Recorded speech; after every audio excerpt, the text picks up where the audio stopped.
There are moments in history when the written word becomes a boundary rather than a bridge. A place where language ceases to communicate and instead conceals. The past, as we understand it, depends on texts, on records that can be read, translated, and interpreted. Without them, civilizations fall silent. But what if a book survived that refuses to speak? A manuscript that exists undeniably real, yet resists every attempt to decode it. A text that appears structured, deliberate, even meaningful, and yet remains unreadable. The existence of the Voynich Manuscript challenges a fundamental assumption: that human language, once recorded, can eventually be understood. Linguists have deciphered ancient scripts from fragments. Historians have reconstructed lost tongues from scattered inscriptions. But here we encounter something different, something that does not yield. And this is where the contradiction begins. What if this book is not simply lost in translation? What if it was never meant to be understood in the way we expect? What if the failure is not in our methods, but in our assumptions about language itself? The manuscript is believed to have been created in the early 15th century, a time when Europe was emerging from medieval isolation into a gradual reawakening of knowledge. Universities were forming. Classical texts were being rediscovered. The written word was becoming more structured, more accessible. Latin dominated scholarly communication, while regional languages began to take form in literature. In this environment, manuscripts followed recognizable patterns, clear alphabets, known grammar, identifiable meaning. And yet, the Voynich manuscript exists entirely outside this system. Its pages are filled with flowing script, written left to right, with consistent spacing and repetition. It looks like language. It behaves like language. Statistical analysis even suggests patterns similar to natural linguistic structures. But no known language matches it. No cipher has unlocked it. No translation has endured scrutiny. History does not break easily. But here it bends. The manuscript also contains illustrations, strange and intricate, botanical drawings of plants that do not correspond to any known species, diagrams that resemble astronomical charts, but with unfamiliar symbols, human figures, often female, immersed in elaborate networks of tubes and pools, their purpose unclear. These images suggest meaning. They imply a system of knowledge. And yet, they remain as silent as the text itself.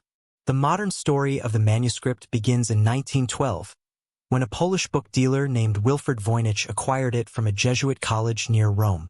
The circumstances of its discovery are as atmospheric as the manuscript itself. Hidden among a collection of old volumes, neglected but preserved, the book stood out immediately. Not because it was damaged or incomplete, but because it was intact, coherent, and utterly incomprehensible. Voynich recognized its uniqueness at once. He was not merely a collector. He was a scholar of rare texts. He understood the weight of what he had found. The manuscript was not a fragment or a curiosity. It was a complete work, carefully constructed, bound in vellum, and filled with over 200 pages of dense writing and illustration. And yet no one could read it. As the manuscript passed into academic circles, it attracted attention from some of the most skilled cryptographers of the 20th century. During both world wars, codebreakers who had successfully deciphered enemy communications turned their attention to this book. They applied frequency analysis, pattern recognition, and every known method of decryption. They failed. This is not myth. This is ink on vellum, preserved across centuries, examined under microscopes, analyzed by computers. And still, it resists interpretation. Scientific analysis has provided some clarity, though not answers. Radiocarbon dating of the parchment places its creation between 1404 and 1438. The ink appears consistent with materials used in that period. There is no evidence of modern forgery. The manuscript is, by all physical accounts, authentic. And this is where the unsettling part begins. If the manuscript is genuine, then someone in the early 15th century invested immense time and effort to produce a book in a script that has no known counterpart. The text is not random. It follows patterns. Words repeat in structured ways. Certain sequences appear in specific contexts, suggesting grammar or syntax. But no meaning emerges. The illustrations deepen the mystery. The botanical section contains dozens of plant drawings, each accompanied by blocks of text. In a typical medieval herbal, these would correspond to known medicinal plants described for their uses. But in the Voynich Manuscript, the plants are unfamiliar combinations of features that do not exist in nature. Some scholars suggest they may be stylized or others argue they represent an entirely different classification system, one that has been lost. The astronomical diagrams include circular charts, some resembling zodiac symbols. Figures stand within these diagrams, arranged in patterns that suggest cycles or movements. Yet the symbols do not align perfectly with known astrological systems of the time. There is familiarity but also deviation, consistency but not conformity. And then there are the so-called biological illustrations, human figures, often depicted in unusual settings. They appear within interconnected structures, sometimes resembling pipes or vessels, sometimes more organic forms. The imagery is evocative but ambiguous. It suggests processes, perhaps physiological or symbolic, but provides no clear explanation. The manuscript does not behave like a typical medieval text. It does not explain itself. It does not reference known authorities. It does not include marginal notes or corrections that might indicate revision. It appears complete, intentional, and self-contained, and yet silent. Scholars have proposed various interpretations. The mainstream view holds that the manuscript is written in a real language, encoded using a complex cipher. This would explain the structured patterns and statistical properties. It would also explain the failure of simple decryption methods. If true, the key to understanding the manuscript may simply have been lost. But this raises further questions. Why encode an entire book so thoroughly? Cryptography in the medieval period was typically used for short messages, diplomatic correspondence, sensitive information. Encoding an entire illustrated manuscript would require extraordinary effort. And for what purpose? Alternative interpretations suggest the manuscript may represent an invented language, a constructed system of symbols designed to appear meaningful, perhaps as an intellectual exercise or artistic creation. In this view, the manuscript is not a code to be broken, but a language that was never shared. Others have proposed that it could be a form of glossolalia, writing that mimics language without semantic content. But this theory struggles to explain the consistent structure and repetition found throughout the text.